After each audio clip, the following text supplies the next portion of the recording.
Hi, everybody. Welcome back to our podcast, and appreciate all of you who are joining us live, and those of you who see it online. Welcome. Last time in this podcast, I discussed lithium as the most effective drug, and that generated some interest and discussion. And some of the comments frequently had to do with its risks and side effects. So I thought maybe I need a second podcast on this topic where we have the issue of safety brought up. And now I'm calling this topic lithium the most effective drug. And I think that's the question. And I think the answer to that, I'm sorry, the safest psychiatric drug. So that's the question. Is it safe? In fact, could it be the safest? And I want to argue that the answer to that is yes. So I'm going to share with you some of my thoughts today about lithium as a very safe psychiatric drug. Go ahead and share some slides here. And we're going to start with the issue of safety around lithium levels. I think the reason many people think that lithium is not safe, or often people use the phrase that lithium has a narrow therapeutic index. I think that's a wrong idea. And the reason is because they are actually taking as true the idea that lithium levels are relevant to efficacy. That's what we've been taught. That's what I was taught. That's what I also taught for many years. But I think it's actually true that lithium levels are not very relevant for efficacy. They're only really relevant for toxicity. So as you can see here, if you have levels that are above 2.0, you can have acute renal failure. 1.5 to 2 can be toxic with some confusion and seizures. 1.2 to 1.5 is borderline toxic. Now, the problem is that most people think that you have to have levels in the 0.6 to 1.0 range. Often people even say 0.8 is an ideal level. We used to always teach that. And in some people, that can be the case. Sometimes a level of 0.8 is needed in some people, but I would suggest that that's a minority of people. And the reason for that is that the levels really have not been well established in most uses of lithium. Before I go there, you're probably looking at some of these other bullet points on this slide. First thing to note is that lithium only needs to be given once a day. It has a 24-hour half-life. You can check the level within 12 hours after you take it. You do not need to give lithium more than once a day. There's absolutely no reason for that. And as we'll see, multiple daily dosing of lithium is associated with long-term kidney impairment. So one way that you can make lithium safe is by not dosing it incorrectly. And that means not giving it 2 or 3 times a day, but just giving it once a day with its 24-hour half-life.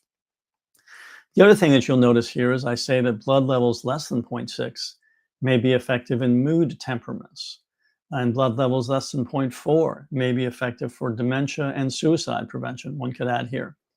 And so I'll show you some of the evidence for that. Most people don't bother diagnosing mood temperaments. Most people don't even understand what they are. We've talked about them before. We'll talk about them again. I encourage you to take our diagnosis webinar where I talk about it extensively. If you don't understand mood temperaments, you're not going to be able to treat mood illnesses very well. And I include myself in that group. I didn't understand it well for most of my career. Really, it's only been the last decade or so that I think I've been understanding and using the concept of mood temperaments more. Things like cyclothymia, hyperthymia, being manic all the time to a mild extent, and dysthymia, which are not what the DSM definitions are, but rather are genetic mild variants of manic depressive illness.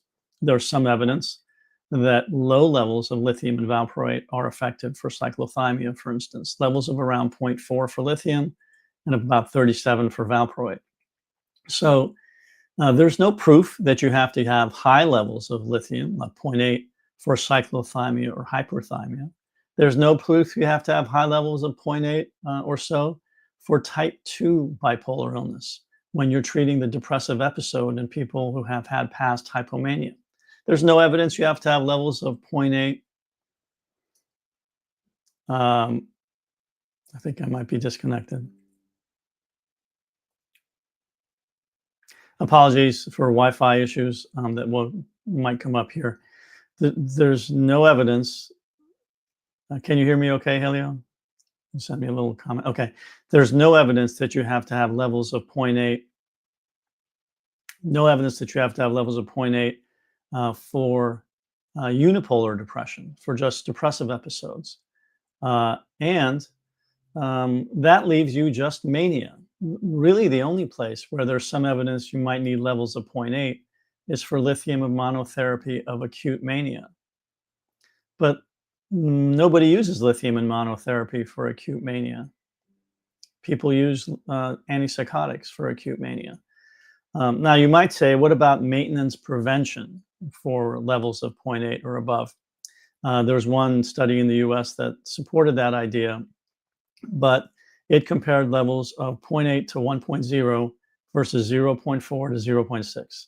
And it said that 0.8 and above was more effective than 0.4 to 0.6. But it did not look at 0.6 to 0.8. And actually, other studies have.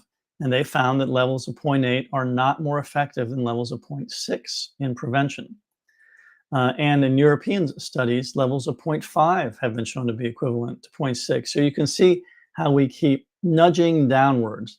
And there's no proof that a level of 0.8 is more effective than a level of 0.6 for prevention of mood episodes and bipolar illness, or even really for acute mania.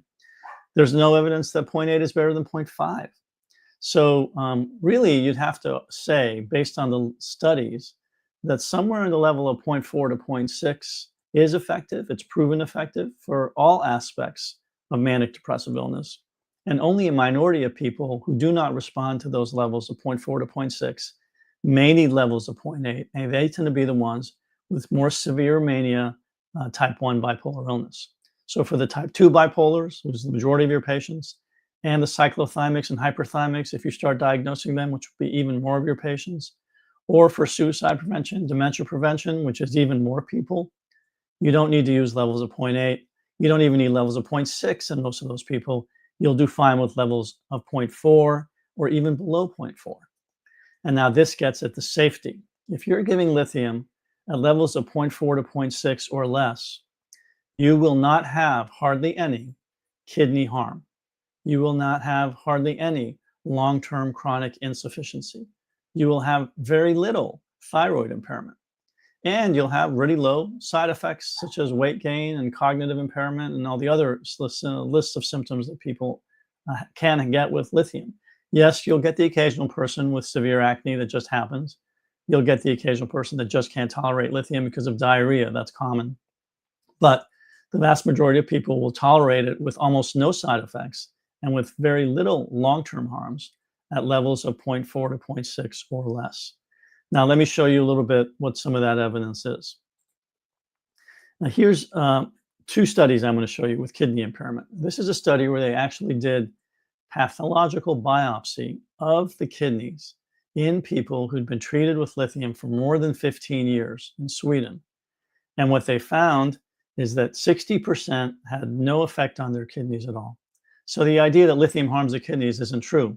In the majority of people, lithium has no harm on the kidney. 60% of people with actual pathological study of the kidney cells were completely normal. Now, 40% did, but even in that group, the majority of it was a urinary concentration capacity reduction, which is an annoyance, but it's not medically harmful. There's some reduction in glomerular filtration rate in 20%, but again, not at the level that it leads to medical harm. Chronic renal insufficiency, which as we'll see only happens in 1 to 5% of people, was associated with multiple daily dosing and acute renal toxicity. Not so much the duration of treatment, by the way, although that's probably relevant in other studies. But these two factors, acute kidney toxicity, if somebody takes lithium and gets acute toxicity and then get really physical symptoms, you are killing some kidney cells there acutely, and therefore there will be less renal reserve long term. And again, I can't emphasize this enough, multiple daily dosing. You are harming your patients, not the drug, because you're giving them the drug inappropriately in multiple daily dosing. And if you open up the other psychopharmacology textbooks except mine, they say give lithium 3 times a day. Completely false. No scientific rationale for that at all. Give it once a day and you'll protect the kidney long term. The way to think about that is when you give it once a day, you get a peak, but then a long trough where the blood level of lithium is low and the kidney is exposed to less lithium. So the way to reduce long-term kidney impairment is to give the drug once a day and to give it at as low a dose and as low a level as the patient needs. And this is with standard dosing, which is too high, 0.8 and above. As I've just discussed, most patients don't need 0.8. Most patients do well at 0.4 to 0.6 or less. Now, this is the second slide I want to show you, to just show you the numbers behind the percentages I always cite. Tell every single one of your patients.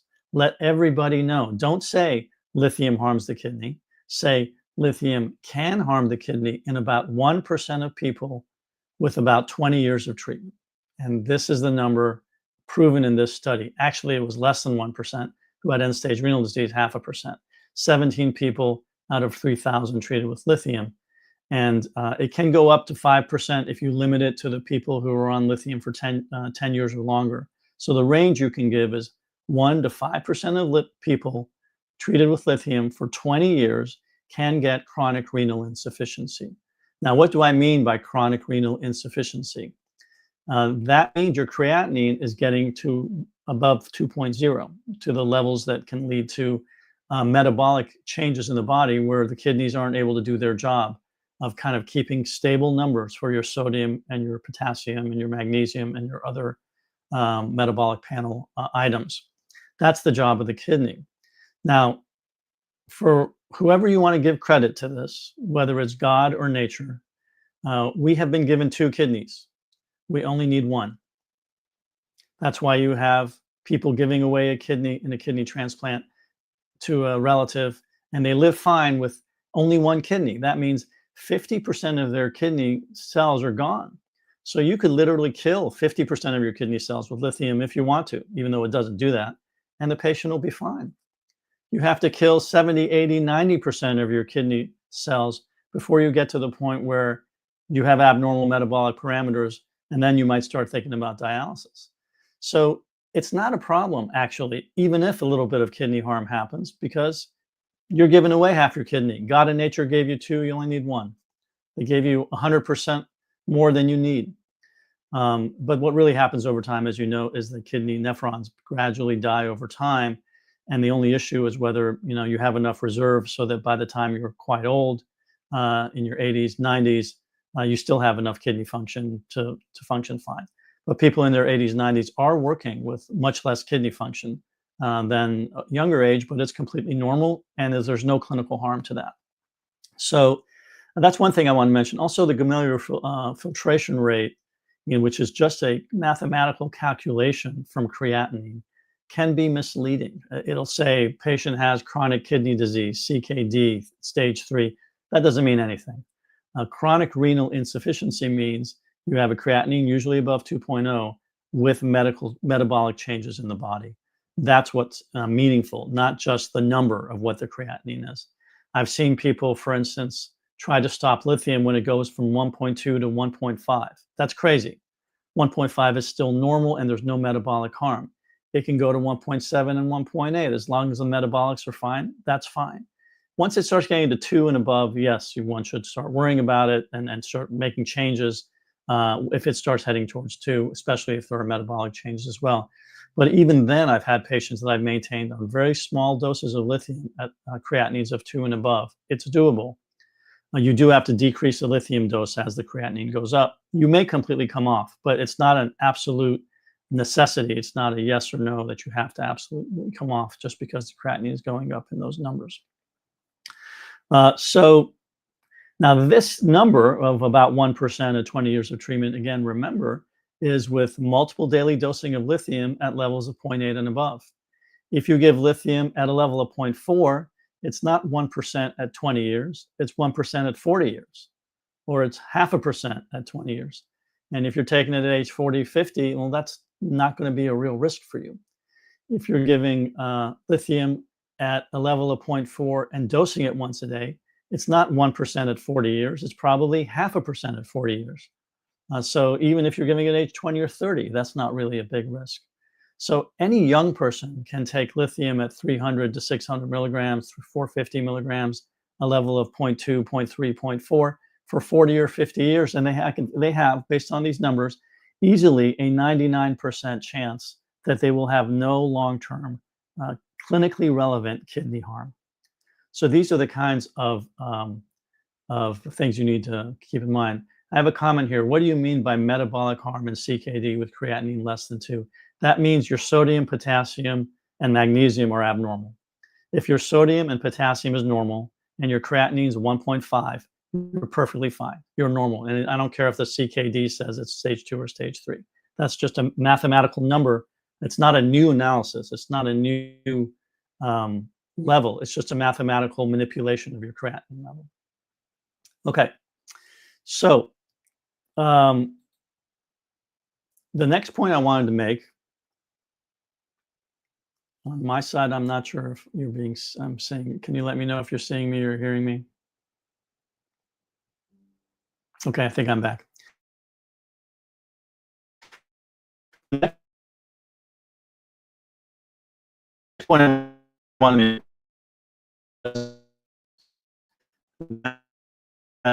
with you. And get to my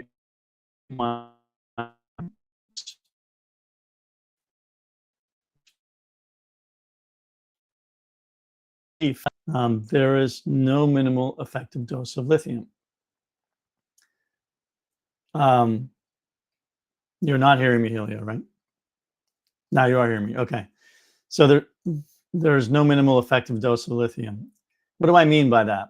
The amount of lithium that you get in your diet is about 1 milligrams a day of elemental lithium if you have a good diet. If there's lithium in the foods and that you eat and vegetables and the water. Now, there are some areas of the world where there's near zero amounts of lithium. And in some geological studies, what they've done is they've compared high amounts of lithium in the water, which is equivalent to only 2 or 3 milligrams a day, to near zero. Now, you can get 5 milligrams of elemental lithium, which is the lowest dose available, over the counter in drugs like lithium orotate, lithium aspartate, and you can get as high as 20 milligrams in the over-the-counter doses.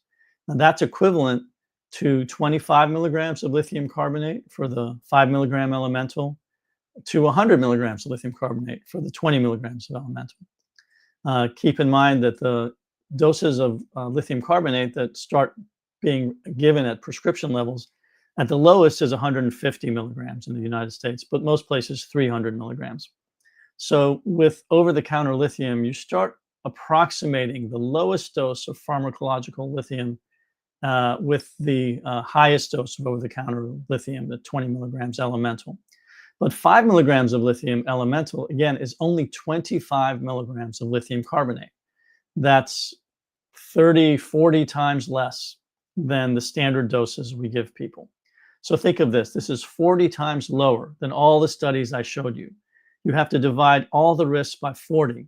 So at least, maybe even less. So instead of a 1% risk at 20 years, it's 1% divided by 40, which is a small fraction of 1% over 20 years. Okay. Well, what do we see with 2, 3, 4 milligrams a day of lithium in the water? Well, in Chile, where they have the Atacama Desert in the north, which is a high lithium area, they have very low suicide rates, about 2-fold lower than in the southern part of Chile, where there's no lithium at all. And Chile is a nice, narrow country with a north-south divide, so this really shows the association quite strongly. Now, lithium has been proven to prevent suicide in randomized clinical trials. Here's 4 studies which show that, and a meta-analysis. We discuss this in a great deal of detail in our webinars. I know there are other studies and people who claim otherwise. We can talk about that later, or you can listen to it in the webinars.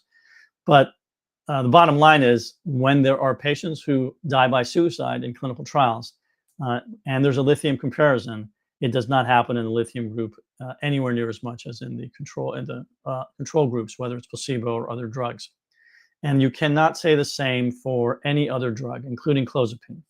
There's no other drug that's been shown to actually prevent completed suicide in randomized clinical trials. So lithium does prevent suicide. That's been shown. Now, those are pharmacological doses, the higher doses. But what I'm showing you here is that we know lithium has this anti-suicide effect. It's strongly associated even at very small doses, doses that are way below any clinical harm in these geological studies, not just the lithium study in Chile, but many other studies. And I'm just going to show you one, and then I'll stop with the slides. This is from Texas years ago, and they compared different counties in Texas with high versus low lithium levels, and they looked at suicide as well as crime and homicide. And here are the results, also looking at rural versus urban areas. So if you look at the suicide rate, the blue line is the high lithium. It's lower than the other groups. There's also lower rates of rape, drug arrests, and homicide. And then I've just quantified this for you here, just looking at homicide and suicide. Misspelled it here for the homicide. Relative risk of 0.44, relative risk of 0.61. That means about a 56% or about a 40% reduction in suicide and homicide with lithium in the drinking water. That means about a half reduction of actual suicide. Let's just focus on that. With a level of lithium that's 5 milligrams elemental, which is completely undetectable in the drug in the body, and it's 40 times lower than what you get with our pharmacological dosing. There's a study in Scandinavia which has shown similar reductions in dementia rates with lithium in the water. So there is no minimum effective dose of lithium, because when you give these doses, it's undetectable in the blood. There's no need for laboratory monitoring. You shouldn't check the blood because you won't detect any lithium. It's too low to be detectable. The risk of kidney harm, even with 50 years of treatment, is a fraction of 1%. And all the other side effects don't happen at all. With this level of dosing, nobody even notices it. So my claim then is that lithium is the safest psychiatric drug because it's dosed too high, the reason people think it's harmful, but at the doses that you need and the levels you need for most mood illnesses, unipolar depression, type 2 bipolar, even some type 1 bipolar, and mood temperaments, the levels of lithium would be half of what we generally use. And if it's dosed once a day, we will reduce our long-term harm to less than 1% with 20 years or longer of treatment with real, meaningful, clinically relevant kidney disease, which is very small. In other words, 99% of people will have no problem with it. And you could even dose it at tiny levels that are over the counter that are undetectable and still cut your suicide rate in half and reduce your dementia rate based on these studies. If they're true. And I think there's good reason to accept them based on this is the evidence that we have. So the claim that lithium has a narrow therapeutic index is a false claim. It does not need to be dosed at 0.8 to 1.0. And it is false to say that. And so it really is just a wrong idea to say that lithium is unsafe, has a narrow therapeutic index, and that's a reason we should be worried about it. In fact, at these low levels, it is quite safe. And at medium levels, it's generally safe. And even at standard high levels, 95% of people don't have problems with it. So it's not as unsafe as people claim. And the nuisance side effects, like I said, are almost not present at all, especially at these medium to lower levels. I could say a little bit more about efficacy in unipolar depression. We do have a lot of questions, but I think I will show that just because at the and one more thing to say about it, you might say, well, should we be using it in these unipolar patients, mood temperaments? Again, we probably will have another course on lithium. Well, I'll go over this in detail, but I did prepare a few slides. I want to show you one because a colleague of mine brought this up. And last time I talked about this, there were some questions. People said, oh, no, it's not really effective. Well, it is. So here's the meta-analysis that some people cited. Unipolar depression, acute use, lithium versus imipramine, amitriptyline, clomipramine, citalopram, or placebo. You'll notice there aren't many studies. There's 6. Most of them are from the 80s. People don't study this anymore because they don't believe lithium works, which is false. But when you look at the efficacy of lithium versus the comparators, specifically looking at the depression score improvement, overall, it's exactly the same. In other words, lithium compared to at least 4 studies here compared to antidepressants, standard antidepressants, it's pretty similar. It's basically the same.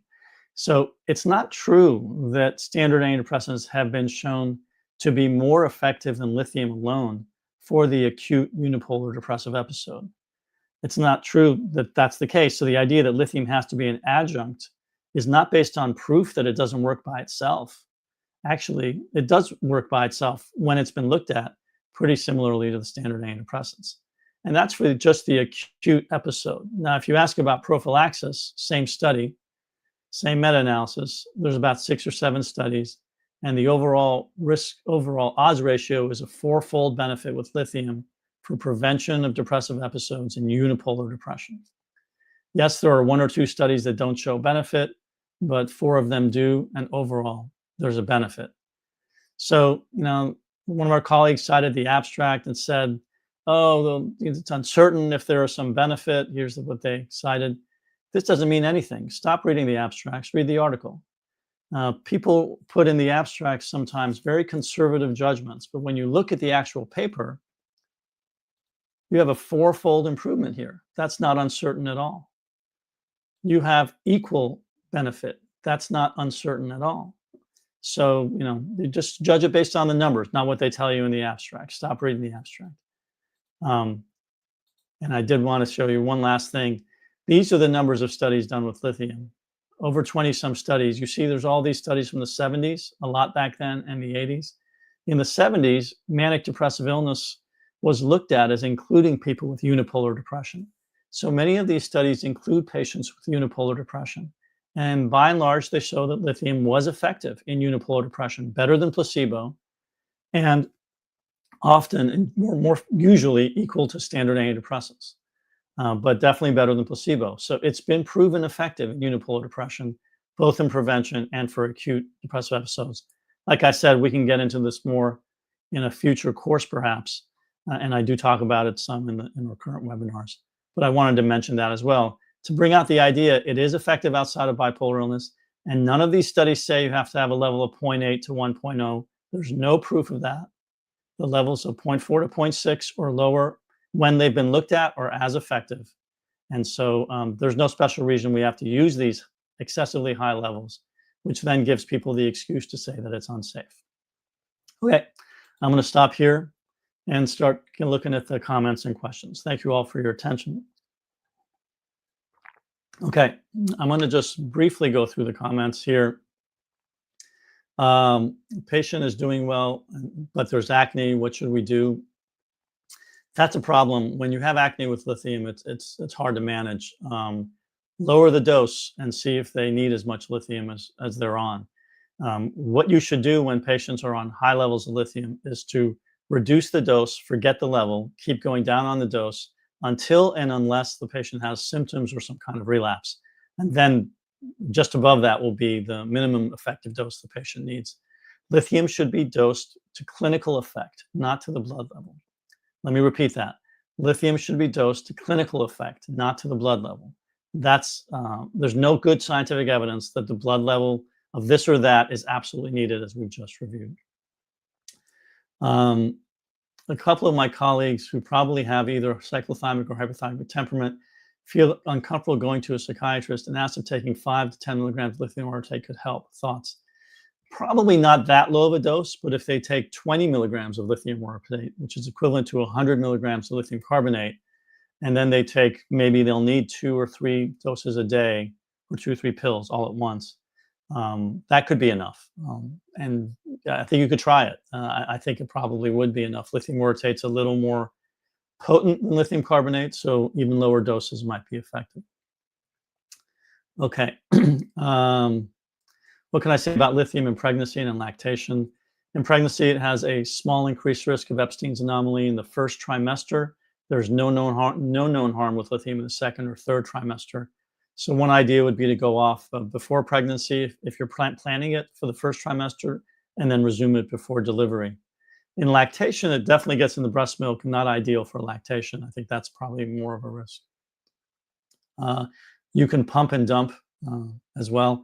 That is, you take lithium, you dump the milk the first, say, 12 hours after you're taking the lithium, and maybe use some of the milk in the later stages just before you take it again.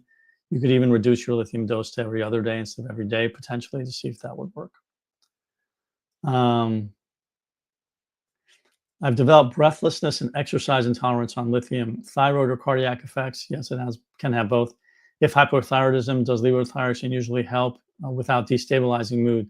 Actually, it stabilizes the mood. So if you have hypothyroidism, you should definitely get thyroid hormone replacement, and that helps the mood better, helps depression. Some people even give thyroid hormone with normal thyroid levels for depression. Cardiac effects of lithium, it can cause sick sinus syndrome, again, usually at high doses, really unlikely at the medium to low doses I'm recommending. What dose would you call microdosing? I don't use the word microdosing. I think lithium is effective, has no minimum effective dose. So you're just keeping going down. If you start from zero, start at a low dose and stop when you get clinical effect. If it's 150 milligrams of lithium, that's all you need. If it's 300, that's all you need. Some people do use the phrase microdose to refer to the over-the-counter doses that I'm talking about, which is usually about 5 to 20 milligrams of elemental lithium, equivalent to about 25 to 100 milligrams of standard lithium. Some people use the word trace dosing. You could just say very low dosing. I don't know if the word micro is necessary. Would you need lab monitoring for 100 milligrams of lithium carbonate? No, because the laboratory will say the patient's not on lithium. They can't detect lithium at levels less than 0.2. In some labs, levels less than 0.4. So if you're giving 100 milligrams a day of lithium or less, you're usually getting levels of 0.2 or less. In most cases, it's undetectable. Can you say a bit about silent syndrome associated with lithium? So these are some case reports of patients who have some neurotoxicity, supposedly with lithium. A few case reports is a fraction of 1% of all the patients who've gotten lithium. In contrast, lithium has been shown to reduce dementia rates by 80%. So the benefits for neuroprotection far outweigh the random case reports of possible neurotoxicity, which has never even been proven, given that they're just case reports that are associated and they're not causally shown. Okay. So, all right. Let's see what else we got here. Roan says he recommends my book on statistics as a guide to evaluating research. And thanks for mentioning that, Roan. That's another resource. In addition to our research and practice webinar, where you can look at like what I just went over with that meta-analysis on lithium and unipolar depression and why the abstract conclusions were really meaningless compared to the actual data. We discussed that a good deal in the research to practice webinar, which is based on my book on statistics. So either one of those could be useful to you. Is it safe to buy lithium orotate online? Yes, at least in the US, it's easily gettable. You can get it through Amazon and other sources. But yeah, they're FDA monitored for the safety, not for the efficacy. So it is safe to get them in the sense that they're selling more or less what you're getting. You might there are some variations based on whether there's third-party monitoring, for instance, that you could always look at. In fundamental articles on lithium, they always say in the abstract or introduction, only 30% of bipolar patients respond to lithium. Is that true? No, that's not true. Look for the reference. There's no reference. And it's also, again, false in the sense that the lithium dosing has always been way too high. And what do we mean by bipolar? Like you have it in quotes, like you're right. Type 1, type 2, mood temperaments, different groups. My experience is that the majority of patients respond to lithium. And maybe this is referring to lithium monotherapy. A lot of people will cite that number. I would cite a higher number. I think about 1/2 of patients respond to lithium monotherapy for this range of manic depressive presentations. That's my clinical experience, and there's some research evidence to support that. Part of the problem is we're not diagnosing people with mood temperaments. We're not capturing that group, and that's where lithium monotherapy is very effective at low dose. Part of the problem also is that we're not trying lithium monotherapy in a lot of patients these days. So be very cautious with these kind of abstract numbers. Like only 30% respond to lithium. That's not true. Given lithium's proven anti-suicidal and long-term neuroprotective effects, do you think it should be first line for all mood disorders, even before SRIs? I think it should be given to anyone who's suicidal, including unipolar depressed patients. They should get at least a low dose of lithium. There's no excuse for them not to get 300 milligrams a day of lithium carbonate. If you can't give them that, give them 150 milligrams of lithium carbonate, or give them 300 every other day.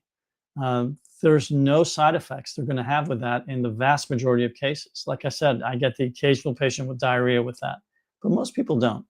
And if you don't feel comfortable with that, give them 150 milligrams every other day. That's like 75 milligrams a day, which starts getting you at over-the-counter dose levels. You're not comfortable with that? Have them take lithium orotate over the counter.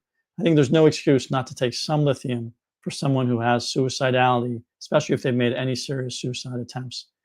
Now, whether they should be first line before SRIs for treatment of acute depression and prevention of depressive episodes and unipolar depression is a good question. I think for the acute depressive episode, the jury is out. There aren't really good head-to-head comparisons. SRIs may work better more quickly acutely, it's possible. But I think for prevention, I would lean towards the lithium, because with the SRIs, as we've talked about before in other webinars, as we describe in our prior podcasts, lithium has been shown, SRIs have been shown to lose their benefit after 6 months. They're not better than placebo after 6 months. Whereas lithium has been shown to have efficacy, as I've just shown you some of the evidence for it, for long-term treatment for prevention of depressive episodes and unipolar depression. I think scientifically speaking, the evidence for lithium is better than the evidence for SRIs. So I think short-term SRIs might be fine, but long-term prevention of depressive episodes, even in unipolar depression, I would recommend lithium over SRIs. For low dosing, is lithium as safe as orotate as carbonate? I've heard it was more risky. Please repeat the dose you mentioned, 20 milligrams a day. 20 milligrams is the maximum dose of lithium orotate you can get over the counter. You can also get 10 milligrams and 5 milligrams. So 5 to 20 is the range. Heard it was risky. For years, people have played up some animal data. There was one animal study that suggested maybe there was some kidney impairment with lithium orotate. Never been assessed in humans. You may have seen in the media recently, there was a recent study in mice looking at lithium orotate versus carbonate, and it found in mouse models of dementia that lithium orotate was more effective actually at reducing amyloid plaques than lithium carbonate was. There's evidence that lithium orotate gets into the CSF in the brain, in the CNS, more than lithium carbonate does.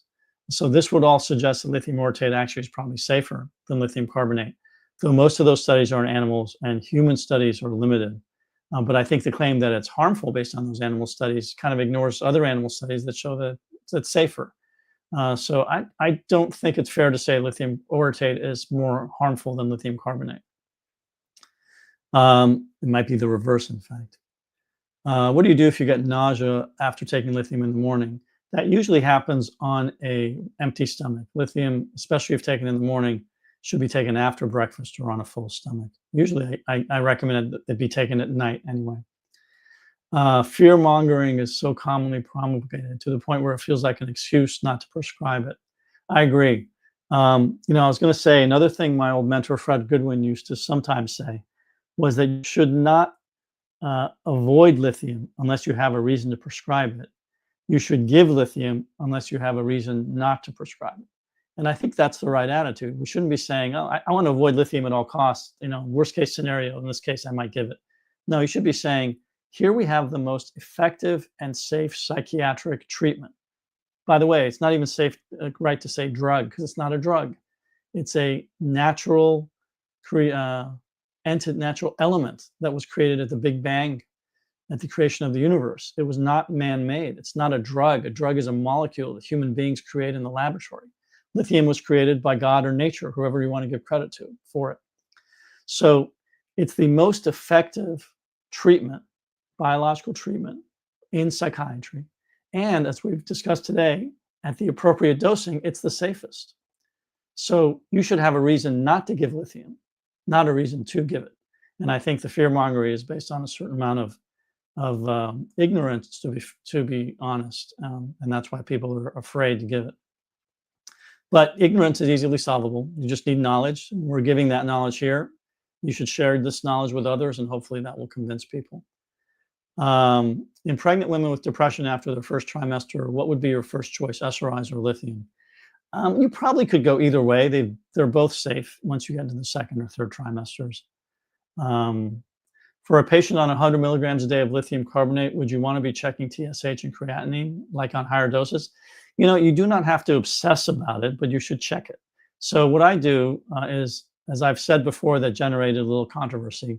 You don't have to check baseline thyroid and kidney function before you give lithium. You just don't have to do it in the average person.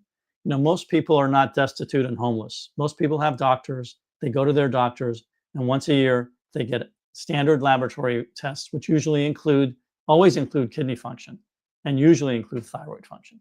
Now, if you're a little obsessive and you look into it and they didn't get a thyroid test, go ahead and check your thyroid. But that's a minority of people. Most people have normal lithium and thyroid tests at some point in their past. That's their baseline. So then you start it and you give them 100 milligrams a day, a tiny dose of lithium. It's going to be undetectable lithium levels. You can check it. It'll be nothing. It'll be less than 0.2 is what the lab will tell you. But the TSH and the kidney function, you can check it, the creatinine and TSH. I do that usually a few months later after they've been on I know they're going to stay on it. They've been on it. Maybe they have some benefit. I'll check it 1, 2, 3 months later. And then I'll check it 6 months after that or a year after that. And then once a year is fine. No need to obsess about this.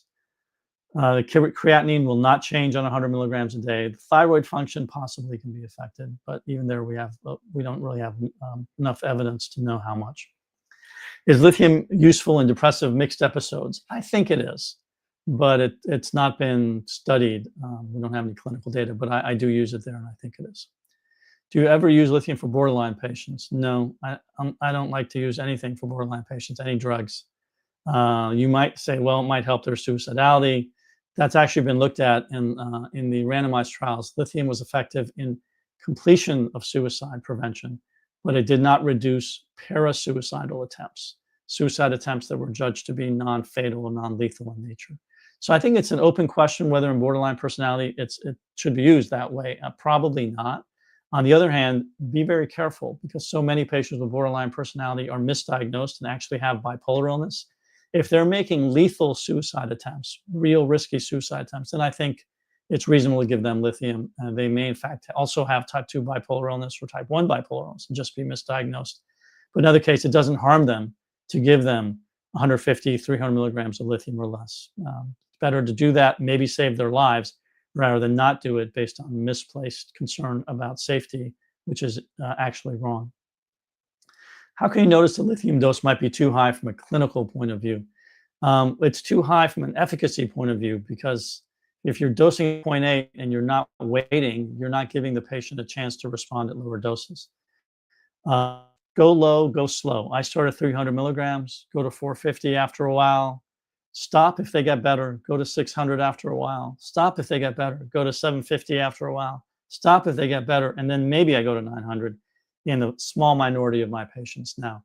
Well, stop for a while can mean weeks or months. So go slowly with lithium and stop wherever someone gets better. It's too high also. Another way of looking at that might be if they have a lot of side effects. Decrease the dose. It's just maybe too high. They don't need that much. Decrease it until it's proven that they need a level or a dose that's higher. What about studies where levels below 0.6 were equal to placebo in the prevention of depressive mood episodes? No such data. There are studies of 0.4 to 0.6. There's one study that found that lithium was less effective than 0.8 to 1.0. But there's no studies of 0.6 that have shown that it's equal to placebo in prevention of mood episodes. And there are plenty of older studies that show that lithium is effective in prevention of mood episodes, and they use lithium at lower doses. So it certainly has not been proven that lithium is ineffective if dosed below 0.6 in prevention of mood episodes. It may be less effective than 0.8, even that's questionable, but it's not ineffective. So, don't be ideological about this. Don't be fanatical about this. There's no one who's going to throw you in jail for giving lithium at the level of 0.4 or 0.5. Just try it and see if the patient has a mood episode or not. If they don't, you've just proven it works. If they do, increase the dose a little bit. And that way, we get more people who will respond to lithium, and people with fewer side effects. Do you take lithium? What dose and why? No, I don't. Lots of reasons for that. But a lot of my family and friends I have recommended, including to my own parents and immediate family members, take lithium at low doses for dementia prevention, in particular, 5 milligrams a day of lithium carbonate, standard. Some people who have a lot of family history for dementia, I recommend they take 10 at least, and I'm a strong proponent of it. Would this once daily dosing apply in acute settings? By the way, let me just say, those are people who are middle-aged and older. I'm not giving it to 20-year-olds for dementia prevention. But if you're in your 50s and above, I think that you should seriously consider it, especially if you have a family history of dementia, or if you do have mood illness. Mood illness itself quadruples the rate of dementia, and that's why those patients should be on lithium. Again, we go over that in detail in our webinars. Would the once daily dosing apply in acute settings, such as acute mania or an inpatient setting? Yes. The usual clinical experience we see is tends to give it twice daily to limit adverse effects. No, there's no evidence that twice daily limits adverse effects. In fact, it increases kidney harm. So you should not do that. Is there any difference in prescribing lithium for bipolar versus schizoaffective bipolar versus depressive type? Good question, Mark. Actually, there is a study that clearly shows that lithium is about as effective in prevention of depressive episodes, whether you're bipolar, unipolar, or schizoaffective. Classic study from the 70s, randomized prophylaxis trial. I'll discuss that in our course when we do our lithium course. Is lithium effective for anxiety? Yes, indirectly, not directly. It's not a directly anxiolytic drug, but what we call anxiety is often the effect of cyclothymia and hyperthymia, and lithium improves those and therefore indirectly makes the anxiety better. When you're treating mood temperaments like cyclothymia and hyperthymia, you're not really treating them because they're having problems with their moods. Their mood symptoms are mild, but the constant mild depressive and anxiety symptoms often makes them anxious or makes them have poor concentration. And so they come seeking help for anxiety and poor concentration. They get benzodiazepines and amphetamines, but they could just get low-dose lithium, which would make it all better and actually works better and is safer than benzodiazepines and amphetamines. Lithium, the most effective and safest psychiatric treatment. Last two questions. When increasing doses, do you recommend specific parameters, especially when a patient is at, say, 900 milligrams a day? If you go up to 900, I'm okay with the standard parameter, which is 0.6 to 1.0 with average level of 0.8. I'm just saying, I would say, if I give you a number, in about 2/3 to 3/4 of patients, you do not need to give a level of 0.8. They do fine at a level of 0.6, 0.5, 0.4, or even lower. But in the quarter of patients that you may need to use full dose lithium, 900 milligrams, to get a level of 0.8, don't go above 1.0. There is no need to go to 1.2. That starts getting you in the borderline toxic range. Staying at 1.0 at maximum, but ideally 0.8 maximum is all you need to do. After that, you're done with lithium. If it's not helping enough, it's not helping. And I want to finish here soon. I know we've been here a long time. Thank you all for joining me. Roan asks, any plans for your next webinar? They've all been excellent. Thank you, Roan. I really appreciate it. I appreciate your positivity. We have been talking about doing the next webinar course on lithium because we've generated so much interest on this topic. Maybe having 3 lectures where in more detail, I'll dive into all the studies with you. We'll follow up with you on that. If that's what we do, we'll send you a notification that we're going to be doing that. And again, if you haven't looked at our, this is just the 3-part short webinar courses that we're doing now. But if you haven't looked into our long webinars on our website, psychiatryletter.com, where we have, usually 6 to 10 lectures of 1 hour each. The psychopharmacology lecture, again, sits in lithium into a good deal of detail. I recommend you look at that if you haven't. So I appreciate your interest in that. So thank you all for attending. Thank you for all the questions. I hope this was provocative in a positive way and informative to you, and you share it with your friends. And I hope you see it. You come back next time. Thanks a lot for joining me today.